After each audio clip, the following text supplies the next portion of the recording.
Boa noite a todas e todos.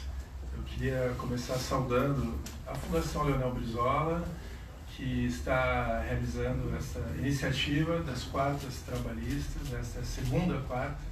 Então, sejam todos muito bem-vindos.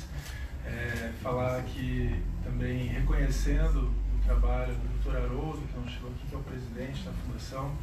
Desde que eu me elegi vereador, eu tive contato mais profundo com o PDT, e o Haroldo sempre incansável nessa organização. O Dr. Haroldo, para quem não sabe, foi deputado estadual, uma figura muito importante da política paranaense, e então queria saudá-lo aqui mesmo na sua ausência. Ele deve estar para chegar. O Jax, que está junto nessa reorganização.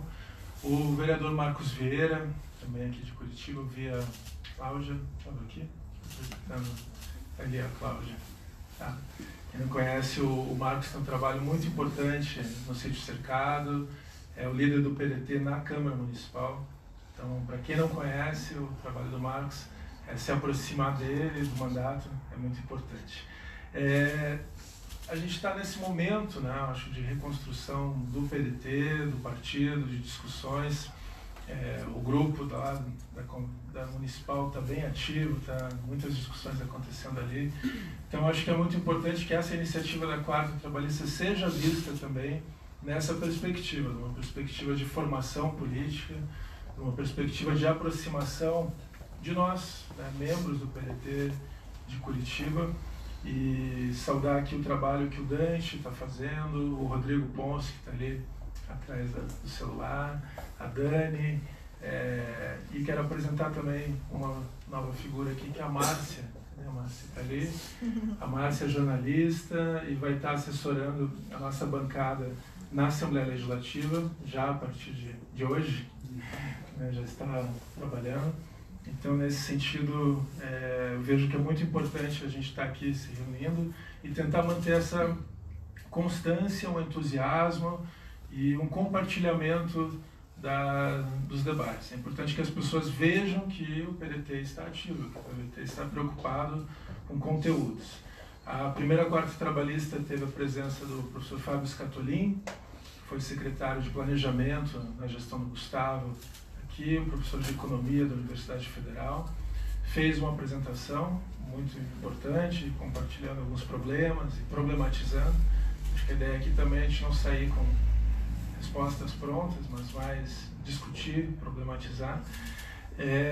E hoje, com muita alegria, a gente tem a presença de um amigo, é o Cláudio Oliver.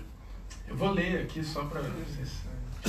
Ele é coordenador da Casa da Videira, que é um centro de referência em agricultura urbana em Curitiba, zootecnista pela UFPR, mestre em educação pela PUC Paraná, MBA em contabilidade estratégica,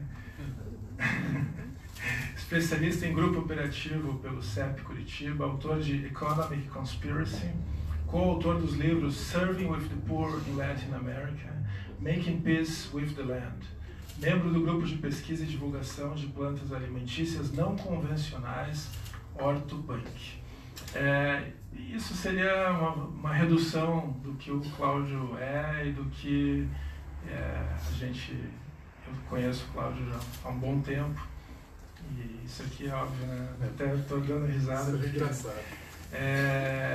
Não é isso, né? O Cláudio é muito mais, é uma figura de inspiração, creio que para todos que já estiveram contigo, Cláudio.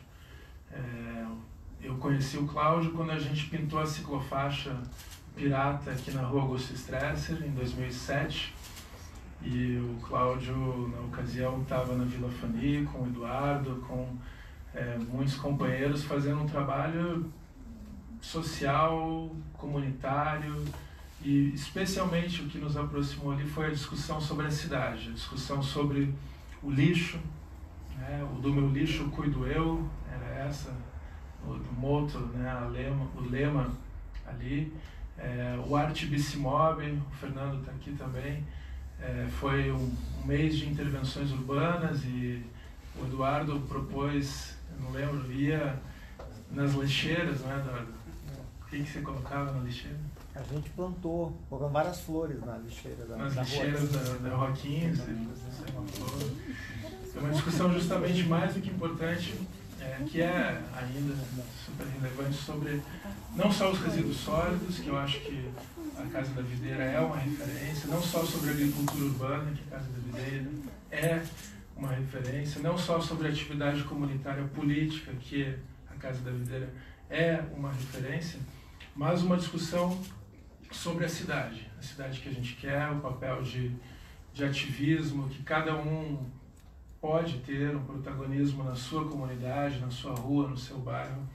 E eu vejo que a Casa da Videira agora está em Santa Felicidade. Quem não conhece, vá lá conhecer. O Cláudio acho que vai com certeza falar. Mas é muito importante a gente reconhecer aqui, muito perto da gente, iniciativas revolucionárias. E é isso que está acontecendo lá em Santa Felicidade. Então vou passar para o Cláudio, mas antes quero, Cláudio, dar um informe também, que a gente vai ter que antecipar, por um bom motivo, a nossa terceira quarta trabalhista. A ideia era fazer mensal, bimestral, mensal, mas surgiu uma brecha na agenda de uma figura muito importante para o PDT no momento, e nós então vamos antecipar para a próxima quarta, dia 24, no Salão Nobre da Universidade de Direito Federal, da Faculdade de Direito da Universidade Federal. O deputado federal Túlio Gadelha vai estar aqui em Curitiba, e a gente propôs a ele uma discussão sobre educação e direitos humanos. Ele é membro dessas comissões no Congresso, com certeza uma das jovens referências políticas, não só do PDT, mas do Brasil. E o Túlio surgiu uma brecha, vai estar aqui, então já fica o convite, dia 24 às 19 horas, no Salão Nobre da UFPR, ali no prédio histórico. Tá? A gente tem que encher aquela sala. Como é que estamos cheios aqui hoje? Então, obrigado a todos. Cláudio, com a palavra. Obrigado. Bom, queria...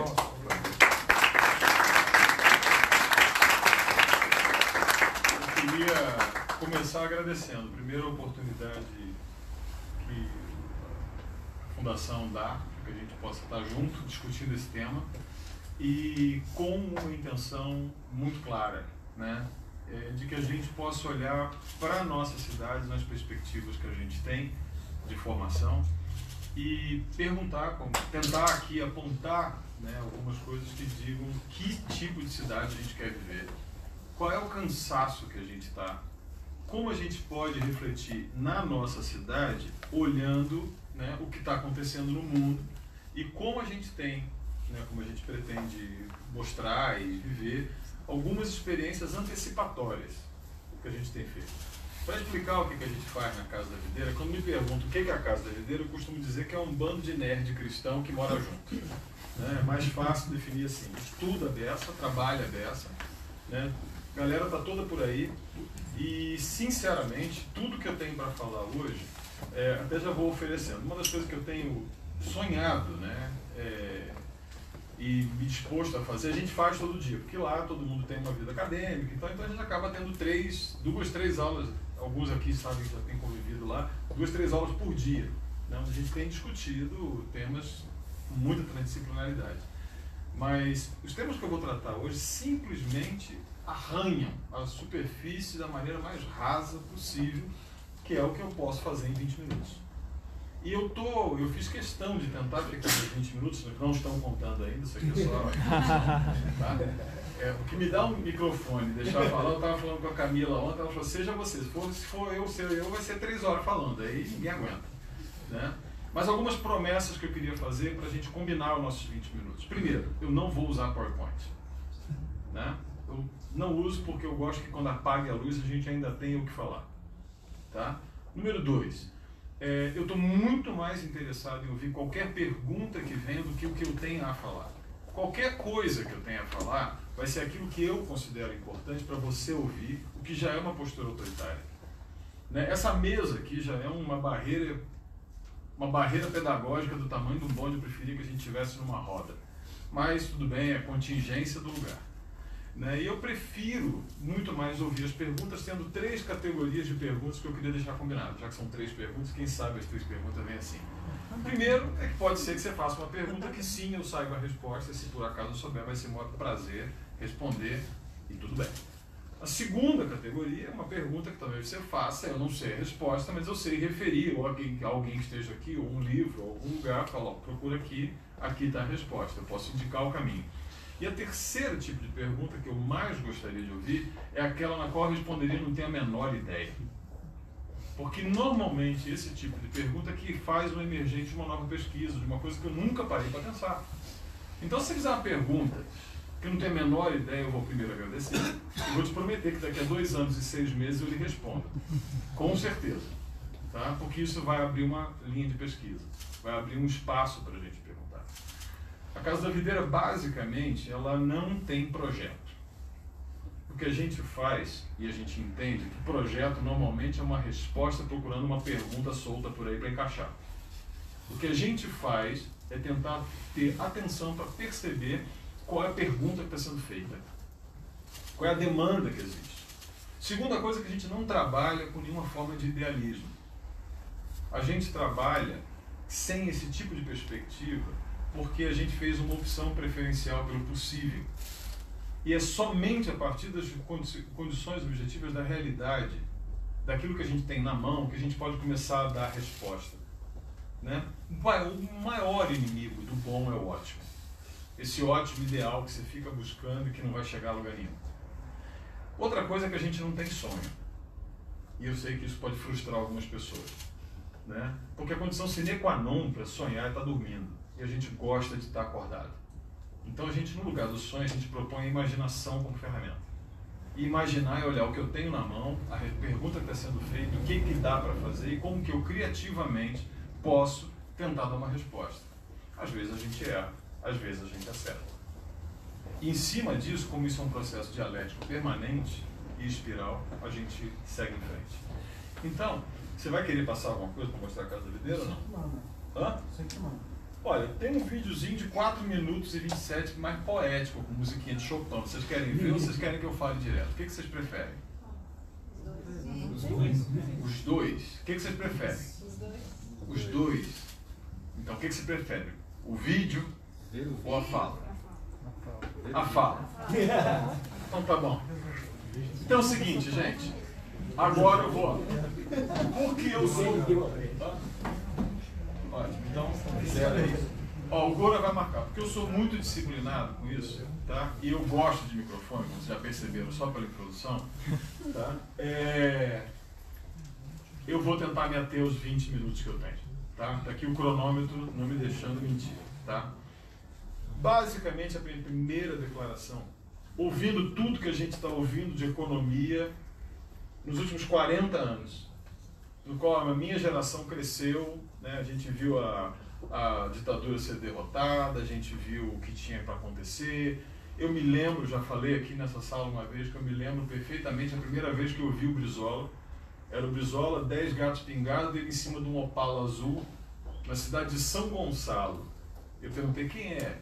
É o Brizola. Eu fui lá ver. Eu me encantei com o cara e fui atrás. Né? E 1 ano e meio depois, o cara era governador do estado. Era um cara que conseguia botar um horizonte na frente e olhar para o próximo passo que tinha que ser dado.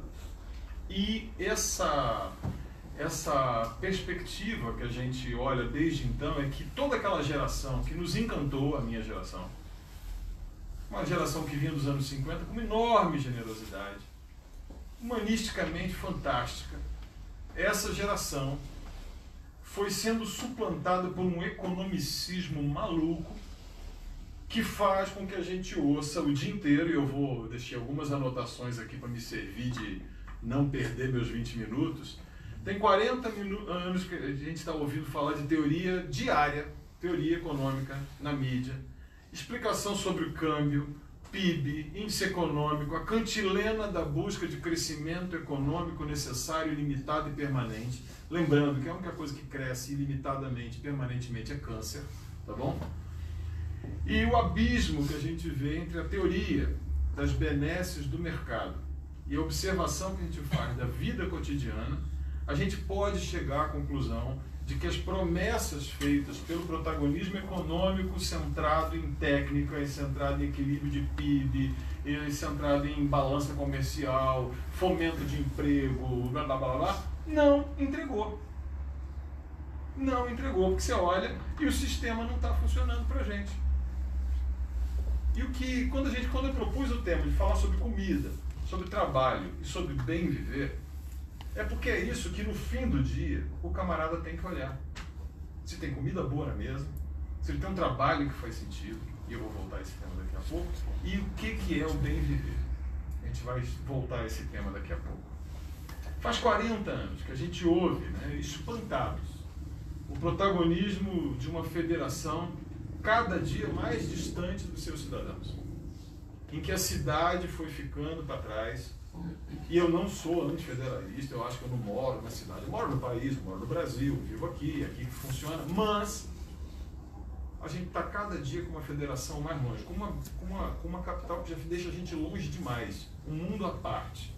A gente vê que a gente tem uma guilhotina do desemprego sempre sobre a cabeça da gente, ora porque a gente tem medo de perder o emprego que tem, ora porque a gente realmente não tem emprego para fazer. E como se a única solução e finalidade do ser humano fosse ter um emprego. A gente vê a qualidade daquilo que a gente chama de vida, aquilo que a gente chama de família, aquilo que a gente chama de vizinhança, aquilo que a gente chama de escola, aquilo que a gente chama de meio ambiente, aquilo que a gente chama de dia a dia, se deteriorando diariamente a olhos vistos. A mais, a gente teve aí um período de anestesia consumista, que deu uma impressão de alegria pelo consumo e que deixou um país, depois de 15 anos, de joelho, com dívidas pessoais impagáveis, com, como o Ciro costuma repetir, né, 60 milhões, 63 milhões de pessoas com nome no SPC, um outro tanto renegociando dívida, talvez algum de vocês aqui renegociando dívida com o banco e rolando para frente para ver como é que fica.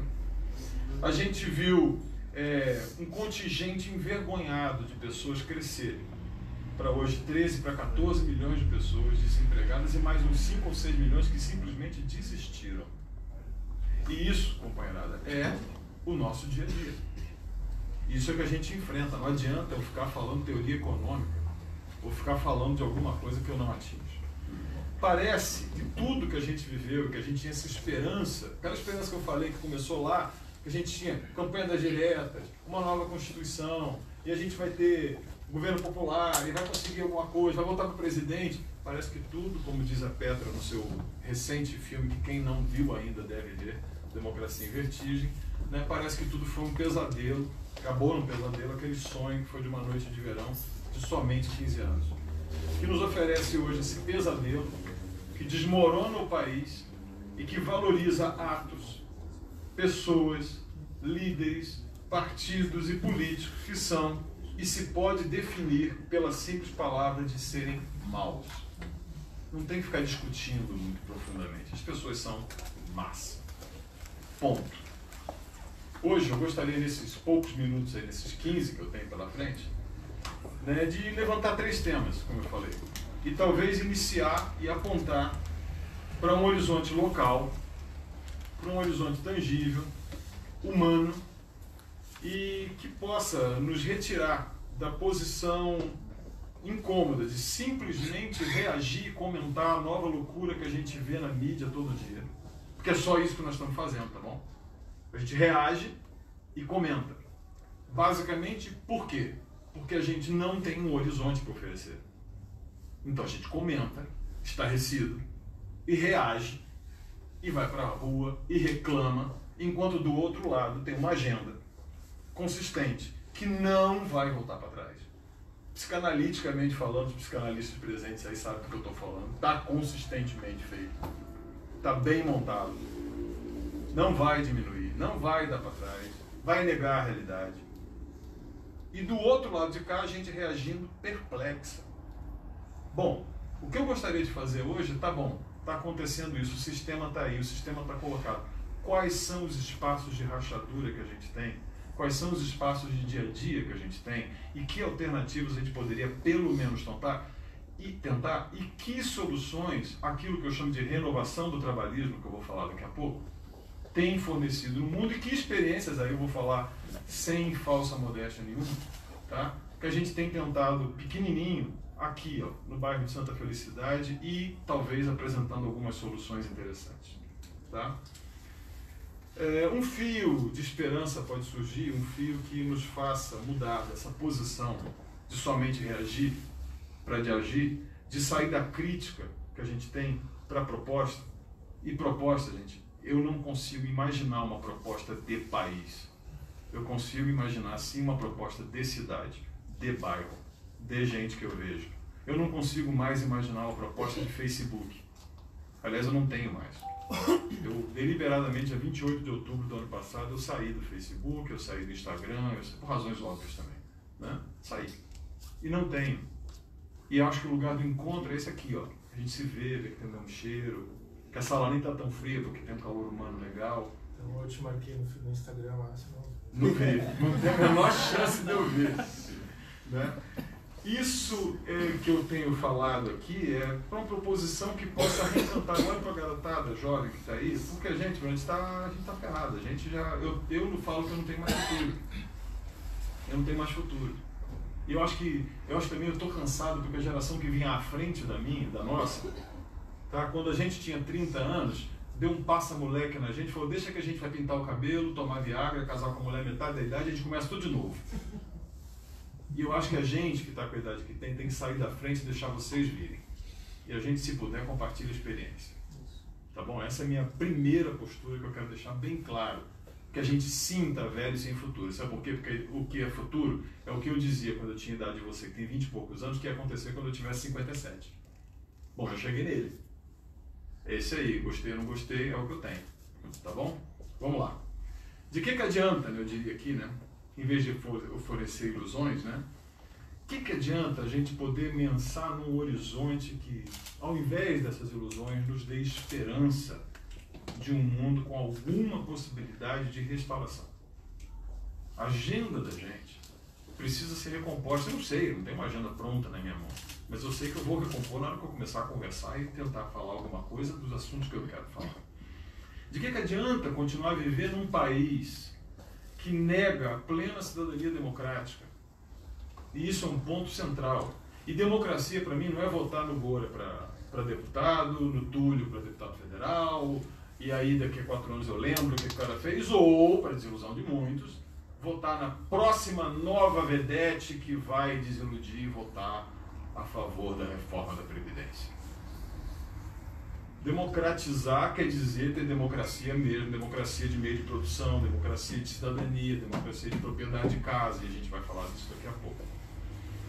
Como que a gente pode continuar a resistir, né, no mesmo caminho economicista que nos trouxe à presente divisão das nossas casas, das nossas famílias, dos nossos bairros, dos nossos lugares de trabalho? Tem um monte de gente que você não pode comentar nada mais na casa. Todo mundo tem o tio do pavê que não dá para falar mais perto dele. Tem um monte de abraço que você deixou de dar. Foi isso que esta posição economicista nos trouxe. E a desvalorização do trabalho, a desvalorização da cultura e uma vida sem qualidades positivas, sem paz e agora, finalmente, sem justiça. Para refletir, eu gostaria de fixar 2 datas aqui para a gente discutir. Uma é 20 de janeiro de 1949. Essa data, 20 de janeiro de 1949, é a data da invenção de uma palavra que tem sido uma praga, o desenvolvimento. Essa data de fundação, se alguém quiser a citação, pega o livro Dicionário do Desenvolvimento, Wolfgang Sachs, capítulo 2, Gustavo Esteva, tema o desenvolvimento. Esse é o dia da inauguração do presidente Truman, quando ele diz que nossa tarefa é levar os países subdesenvolvidos ao desenvolvimento. Desenvolvimento deixou de ser um advérbio para explicar o caminho que uma nação, um carro desenvolve tal velocidade, uma criança se desenvolve de tal maneira, para passar a ser um substantivo que a gente deveria alcançar com uma cenoura na frente do burro. E desenvolvimento naquela época era o padrão de vida dos Estados Unidos no início da década de 50. Desde então, de um lado e de outro, a gente passou a perseguir isso. Antes, a gente perseguia uma prosperidade para todos. De um lado, por meio de um caminho estatal, proposto, né, a partir do marxismo-leninismo, e do outro um desenvolvimento industrialista, que a gente vai falar daqui a pouco. E isso tudo é substituído, por causa da falência que a gente estava diante da perplexidade da Segunda Guerra Mundial, por um novo objetivo, por uma nova cenoura, que já não era mais o progresso, que já não era a prosperidade que nós vamos alcançar o dia que o capitalismo tomar conta de tudo, ou o dia que o socialismo for espalhado pelo mundo. Não, agora é o desenvolvimento. Socialistas e capitalistas todos foram atrás igualzinho. E para isso o ser humano vai saindo da frente, porque a gente tem que alcançar o desenvolvimento, seja lá isso o que for. Porque no dia 20 de janeiro de 1949 nós éramos pobres. No dia 21 nós viramos subdesenvolvidos. Desde então estamos procurando isso.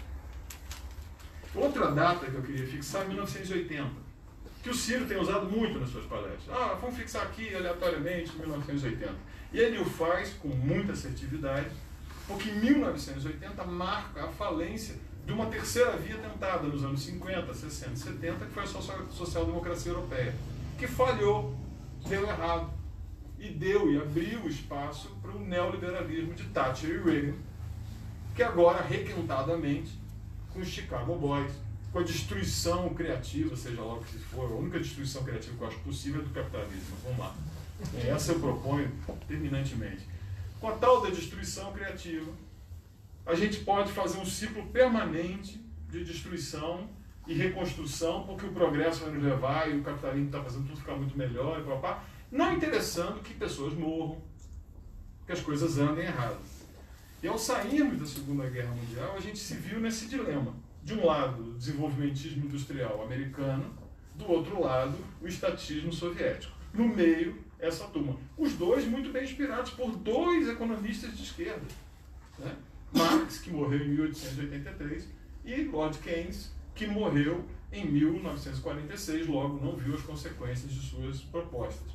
Eu vou ler aqui. Eu vou ler um pedacinho de uma obra do Keynes, só para você ouvir, quando a gente fala de keynesianismo sem ter lido, que era bom dar uma lida. Ainda não chegou o tempo de tudo isso é prosperidade para todos. Por mais 100 anos, no mínimo, ele está falando isso em 1932, por mais 100 anos, no mínimo, devemos simular para nós que o justo é injusto, e o injusto é justo, pois o injusto é útil, e o justo não é. Avareza, usura e precaução têm de ser nossos deuses por mais algum tempo. Preste atenção e fixe na palavra deuses.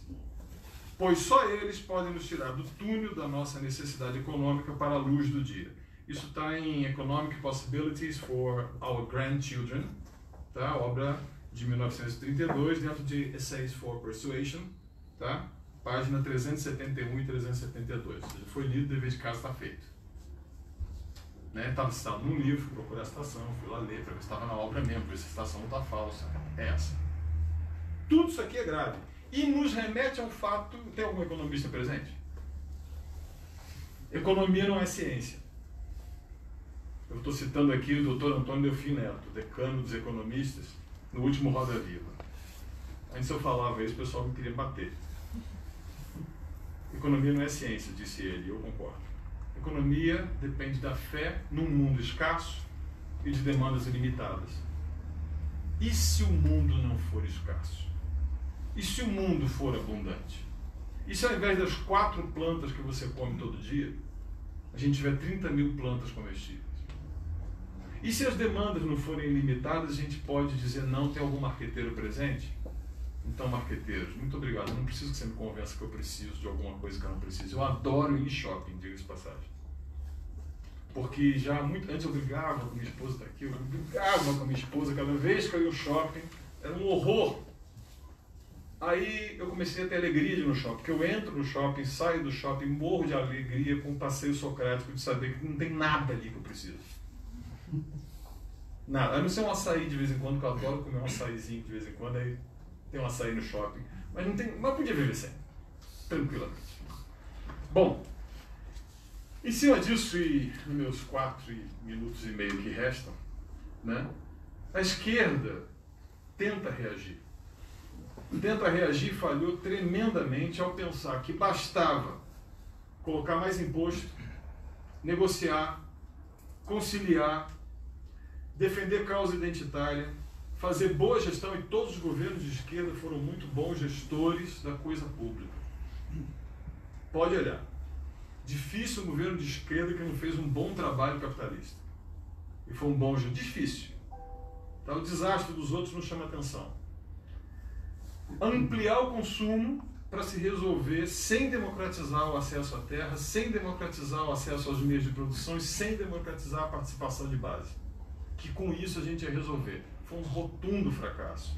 A América Latina fracassou profundamente, a Europa com os governos de esquerda, e a gente está vendo subir diante dos nossos olhos não o desenvolvimentismo industrial renovado, nem o estatismo novo, mas a gente está vendo que hoje a gente herdou um mundo de bárbaros, ultradireitistas, e o pior, 60 anos de capitalismo tem como fato incontestável, hoje à noite, que 1 bilhão com B de bola de irmãos nossos, seres humanos, vão dormir sem comer hoje. Esse é o resultado de 60 anos de Revolução Verde, de desenvolvimento e de capitalismo. E isso, meu companheiro, é incontestável. O que é pior, 1/3 desse 1 bilhão são crianças. E de modo crescente esse número são de brasileiros. Esse é um fato que, meu filho, contra fato não tem argumento. Esse é o resultado. Não está melhor o mundo depois de 60 anos de progresso, desenvolvimento e capitalismo. Não basta a indignação para a gente fazer isso. É lógico que eu sou indignado com isso. Qual é a proposta? E a proposta da gente passa por isso. Comida na mesa. Isso é o que todo mundo quer. Quando o Brizola assumiu a prefeitura de Porto Alegre, em 1956, ele teve 2 prioridades. Ele criou um negócio chamado Circuito Verde. A gente fala de MST, quem começou foi o Brizola. A gente fala de agricultura urbana, quem fomentou foi o Brizola, só para localizar. Circuito Verde foi garantir que em Porto Alegre houvesse comida. Curitiba é uma cidade que desde o ano 2000 extinguiu a sua área agricultável, extinguiu a zona rural. Acabou com uma atividade econômica. Graças a Deus nós tivemos esse privilégio de termos fomentado através do GORA a proposta de uma lei de agricultura urbana. Hoje nós saímos de 0% de área agricultável para 100% de área agricultável na cidade, o que permite que a cidade saia da dependência de uma greve de caminhoneiro para ganhar resiliência potencial. Podemos falar sobre isso mais tarde. Brizola fez isso, circuitos verdes e educação. Foram as 2 prioridades. Primeiro, não adianta educar o cara de barriga vazia. Simples assim. Só para dizer um dado, Curitiba anotou no dia 11 de junho de 2019, agora, mês passado, 2.000 pedidos de limpeza de terreno. Qual foi a proposta da prefeitura? Multa. Acabou a proposta. É essa aí. Cerca, multa e manda chamar o proprietário. 2.000 terrenos, sem tomar como média, tamanho de terreno 12 por 30, e a gente sabe que os terrenos são maiores em Curitiba, mas vamos tomar 12 por 30. São 720 hectares de possibilidade de abastecimento local, produção e trabalho, pedindo somente um passinho de criatividade. Um passinho de criatividade, que a gente demonstra. Na Casa da Videira, nós tínhamos um espaço assim, 300 metros quadrados ali no Moçungue. Nesses 300 metros quadrados, nós recebíamos por ano, e ali está o Eduardo, que é dissertação do mestrado, eu sei os dados porque a gente pesou tudo, né? 42 mil quilos de resíduos orgânicos em 300 metros quadrados, e a gente tirava 4 toneladas de comida por ano em 300 metros quadrados. Muito mais do que suficiente para alimentar as nossas famílias, e aí disso isso gerou uma feira. Hoje em dia, me dá aqui o meu material didático aí, povo. Isso gerou produtos, eu vou mostrar para vocês alguma coisa que... isso aqui é outra coisa, isso aqui é o sabão também, isso aqui é outra coisa. Ó, óleo, a gente fabrica sabão, isso aqui é um senhor desempregado, aliás, quem quiser comprar para ajudar ele, é um senhor desempregado de 68 anos que nunca teve nada. E agora ele tem uma fábrica de sabão, depois a gente vai falar sobre propriedade de meio de produção. Me dá aquela caixa. Essa aqui? Não, tem aquela caixa de macarrão aqui. Outra coisa, tá vendo isso aqui? Tá vendo isso aqui? Tá vendo isso aqui? Vai tirando aqui, Gora. Vai tirando. Ou tá vendo isso aqui? Isso é agricultura urbana. Tá vendo essas moças de lenço que vocês estão vendo por aí? E aquela moça bonita lá que é minha filha?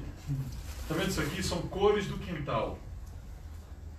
Isso hoje a Casa da Videira mantém 11 adultos com nível superior, devidamente desempregados. Se você oferecer um emprego, sai batendo em você. Tá? Todos com saúde, transporte, 2 na universidade, sendo que um dos 2 já tem mestrado, voltou para a universidade, um fazendo mestrado. Nada disso é barato. Isso é agricultura urbana.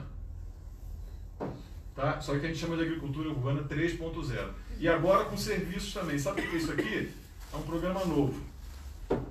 Se você não pode comer do seu quintal, aquela laranja que está lá parada, aquela néspera que está parada, se você não pode comer, a gente pode colher.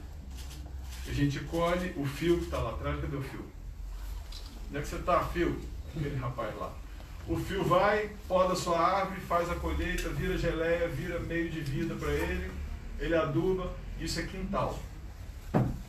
Vamos falar sobre fato, né? Não tem argumento, né? Outra é que a gente come comida gourmet, né?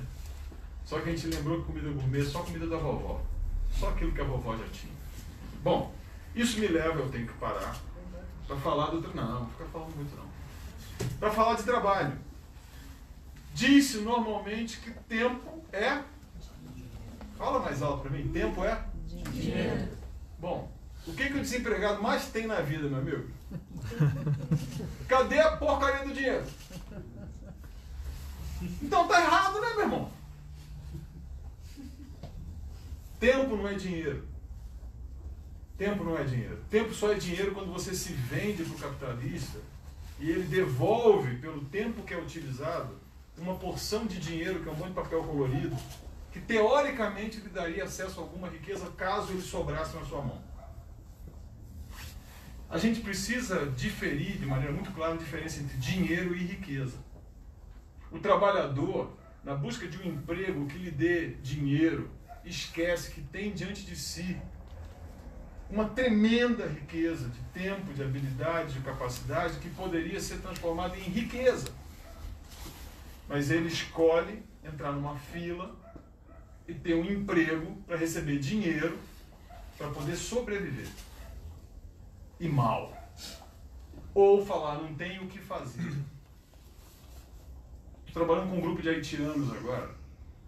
Estava falando com eles, cara, se fecha aí, meu irmão, começa a comercializar entre vocês. Para de pedir esmola. Para de pedir um emprego que não vão lhe dar. Sabe por quê? Ai, mas o que é isso? Eles vão se fechar? Pois é, os caras de Castro fizeram isso quando chegaram aqui descalços. E sem perspectiva. O pessoal de Wittmann fez isso. Os alemães, quando vieram para cá descalços, incultos,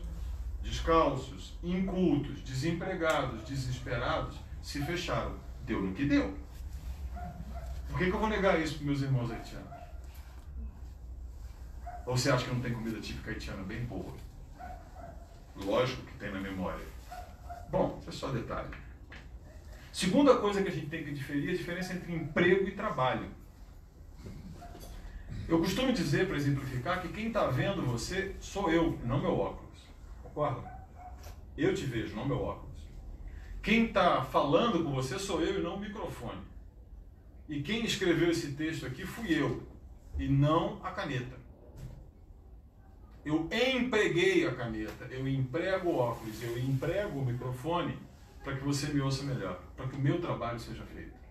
E tudo que você quer na sua vida é ser empregado por alguém.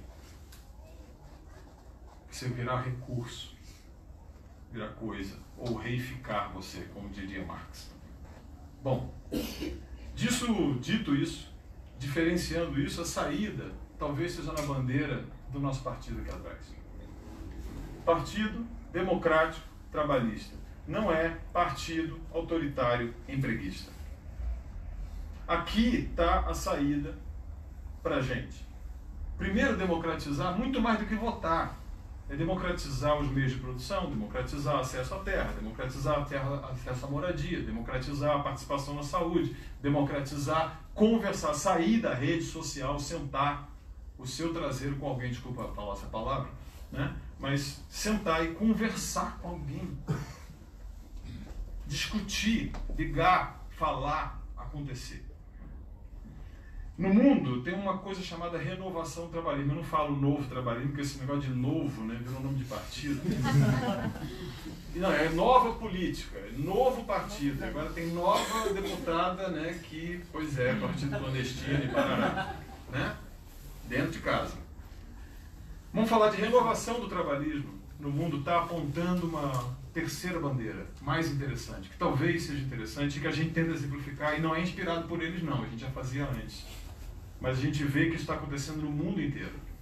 Se você pegar o exemplo da renovação do trabalhismo que está acontecendo no Partido Trabalhista Inglês, que hoje está, por exemplo, propondo, dentro da pauta do Partido Trabalhista Inglês, a coletivização das ferrovias inglesas, a propriedade das ferrovias inglesas pelos trabalhadores das ferrovias inglesas, por meio de cooperativa. Eu não estou falando de coletivização soviética estatal não, tá bom? É participação na gestão, participação na condução, participação naquilo que é tocar a ferrovia. Isso está sendo feito pela Alexandra Ocasio-Cortez dos Estados Unidos, pelo Bernie Sanders. E sabe quem levou essas ideias para lá? O Brasil, na época do Lula, quando o cara esteve lá em 2008, falando de conselho disso, conselho municipal, papá. Só que lá os caras fizeram. Aqui teve banco, juro, né? Tinha o negócio todo. Tem que fazer que nunca antes na história desse país, né? Pois é, nunca antes na história desse país fez aquilo que se propunha. Na Casa da Videira, nós temos uma experiência. O Ilf tinha falado, leva pão para vender. Infelizmente não tinha como levar pão, porque a gente está completamente 100% vendido. Essas moças que estão aqui, nós temos a primeira padaria anarquista do Brasil funcionando. Uma padaria tocada por mulheres, a gente não fala de feminismo, empoderamento feminino, nada disso, a gente faz, que é mais legal. É mais interessante fazer do que falar. Então as meninas tocam. Não damos curso de pão. Se você quiser aprender a fazer pão, você vai lá. Entra na linha de produção, começa a fazer pão, acorda às 4h30 da manhã, trabalha duro. Aí outra coisa, a Casa da Videira não recebe dinheiro público, não recebe dinheiro de empresa, nunca recebeu. Aliás, eu durmo ótimo porque eu não tenho problema para prestar conta com a Petrobras. Nunca recebi edital de ONG. Nunca. E hoje a gente tem uma padaria que sustenta essa gente toda. E tem uma produção de kombucha. Cadê o negócio do kombucha que estava aqui? Sabe, kombucha normalmente quando você bebe tem um cheiro, tem um gosto mais ou menos que você lavou uma fralda num balde, depois você bebe, é um parecido. Se você quiser experimentar... Tá na minha frente? Olha aqui. Olha aqui, ó. Tem os meninos que fazem isso aqui, ó. Isso aqui é outra empresinha, tocada isso aqui por meninos. Tá ali o Eduardo, tá ali o Daniel que toca isso aqui, ó. Isso é kombucha, quem já bebeu sabe, né? O slogan deles é alegria líquida gaseificada. Experimente depois fique sabendo. Né? A gente produz sabão com cara desempregado. A gente produz massa colorida com pequenos produtores orgânicos de farinha de trigo do Paraná. A gente fechou ciclos. A gente recebe todo sábado gente para um tal de Maison da Videira. Sabe por quê? Porque a gente odeia a gourmetização e a gente fez um Maison bem compridão para todo mundo poder sentar no Maison. E a gente come na mesma hora, que nem na casa da nona, aquilo que seria comida gourmet, que na verdade foi gourmetizado, porque você esqueceu que a sua avó fazia. É só isso. E a gente cobra baratinho para o estudante poder ir, e para o cara de esquerda poder ir, para o bolsonarista poder ir, e eles começaram a descobrir que, opa, não é que a gente tem o mesmo cheiro?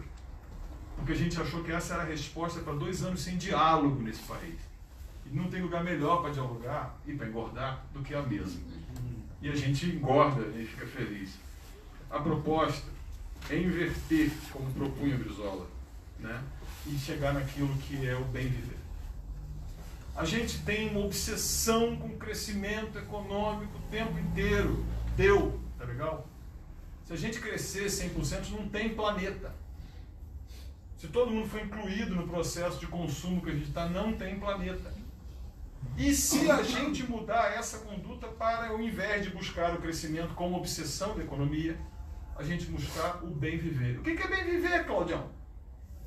Não sei, depende. O meu bem viver é uma coisa, o seu bem viver é outra coisa, o seu bem viver é outra coisa, mas tem um limite que o crescimento não tem. O meu bem viver, o limite que eu coloco é que ele não pode implicar no seu mal viver. E aí eu tenho que passar a fazer uma coisa e falar 3 palavrões. 3 palavrões que a gente não fala na sociedade por causa da economia. Limite. Renúncia. São 3 palavrões econômicos. E sagrado. Sagrado é o seguinte, quando você fala um índio que ele fala que o rio é sagrado, aí você fala que ele é um ignorante animista, porque ele não está vendo o recurso hídrico que ali está colocado, né? Quando ele pega uma floresta, ele fala que é sagrada, você fala, não está vendo o recurso, madeira que nós temos, né? Bom, como nós consideramos recurso e ele considera sagrado, eu quero lembrar que ninguém faz cocô no seu Deus. Mas nós estragamos o Tietê ou o Rio Iguaçu, que é o segundo rio mais morto do Brasil. Eu não sei como é que alguém segunda vez, mas segundo mais morto. Esse aqui está morto, mas esse aqui está mais morto. Esse aqui é mais morto, menos morto. A gente conseguiu porque a gente dessacralizou o rio, dessacralizou a mata. Sabe onde é que termina? Eu começo a dizer que mata é recurso, rio é recurso, bicho é recurso, termino que gente é recurso. E acaba com todo mundo numa fila de recursos humanos. Não somos recursos. Tem que reinventar isso. Bom, a gente precisa substituir o crescimento como meta e colocar no seu lugar o bem viver. É o tecoporã do Guarani, é o shalom do judeu, é o salam do árabe, é a vida em abundância do cristão. Para isso, a gente precisa de uma nova economia. Nós estamos cansados. Há 40 anos, a economia está no centro e o ser humano é ferramenta dessa economia. Ele é uma externalidade, certo, professor? Uma externalidade incômoda, porque a economia é ótima sem ser humano. E colocar no centro o ser humano de novo e colocar a economia como ferramenta. E isso só se vai fazer a partir da gente, a partir de uma cidade que opte por ser humana. Deu já de planejamento de engenharia de tráfego, engenharia de construção, engenharia de expansão, engenharia. Deu. A gente precisa de uma prefeitura humana que coloque o ser humano no centro, que coloca no centro as relações das pessoas, que possa colocar essa economia, que é uma ferramenta limitada, por uma ecologia humana baseada na diversidade de seres humanos que nós somos, uma ecologia ambiental na manutenção do planeta, que só tem esse para a gente viver, tá? Tem maluco achando que a gente vai para Marte. Eu acho legal que você é muito radical. Não, radical é o cara que acha que vai para Marte, meu irmão. Radical é o cara que acredita na NASA, que aliás é obra de um nazista, né? Sim, sem nazista não tinha NASA, né? E uma ecologia social, na paz das relações. A gente precisa voltar para a rua e parar de construir condomínio. Condomínio é a maior causa. O professor Pedro Godet da UFPR tem um trabalho excelente, devia chamar ele de uma quarta trabalhista. O maior fator de insegurança dessa cidade é condomínio. Porque cada lugar que você bota um condomínio tem um muro e não tem ninguém na rua. E tudo que o bandido quer, silêncio, sossego e paz. Poder assaltar, violentar, fazer o que for. Você já viu algum maluco assaltar alguém numa rua que todo mundo está plantando na calçada, está andando de bicicleta, a criança está brincando? O cara é doido. Segurança não rima com arame farpado nem com mais polícia. Segurança rima com vizinhança. É assim que a gente faz ter segurança. Quando a gente volta a chamar as pessoas, comer, trocar comida, aquela coisa toda. Para isso, a gente propõe, desculpa tomar o tempo de vocês, né, uma economia centrada na cidade, não de engenheiros, mas de humanistas. Muito obrigado.